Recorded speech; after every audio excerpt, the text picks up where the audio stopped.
ցանկացած պետության միջոցներ եւ ռեսուրսներ սահմանափակ են եւ այս կամ այն ոլորտներում պետական սիստեմատիկ մեծ ներդրումները կարելի է անել, եթե կամ մեծացվի պետական պարտքը, կամ էլ կրճատվի այլ ոլորտներում ծախսերը, դիցուք ռազմական ծախսերը։ Բայց այստեղ էլ մի մեծ խնդիր կա։ Եթե Հայաստանը կրճատի ռազմական ծախսերը, չզինվի կամ շատ ավելի պակաս զինվի, Ադրբեջանը կտրուկ կբարձրացնի ռազմական ծախսերը եւ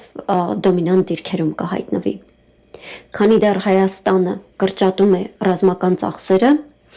զարգացնում է մեկ այլ ոլորտ, բայց դեռ լուրջ կշիռ չունի կարևոր շուկաներում, այդ ոլորտի հետ կապված, ի նկատի ունեմ, այդ ընթացքում աշխարհաքաղաքական իրադրությունը կարող է փոխվել եւ Ադրբեջանի համար Հայաստանի դեմ պատերազմ մղելը կարող է դառնալ ոչ այնքան թանկ հաճույք։ Իսկ հաղթանակն էլ գրեթե երաշխավորված։ Ոստի մոտ ապագայում անվտանգությունը ապահովելու եւ թշնամուց եկող վտանգը չեզոքացնելու համար երկու կողմերն էլ ստիպված են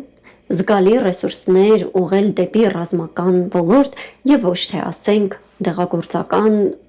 արտադրություն։ Այո, խաղի երկու կողմերն էլ կլինի դա Հայաստան եւ Ադրբեջան, թե Խորհրդային Միություն եւ Միացյալ Նահանգներ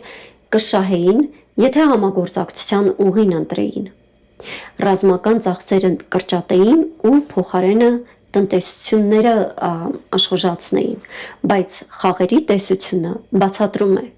թե ինչու հակամարտությունները կարող են շարունակվել անգամ այն դեպքում, երբ համագործակցությունը շահավետ է երկու կողմերի համար էլ։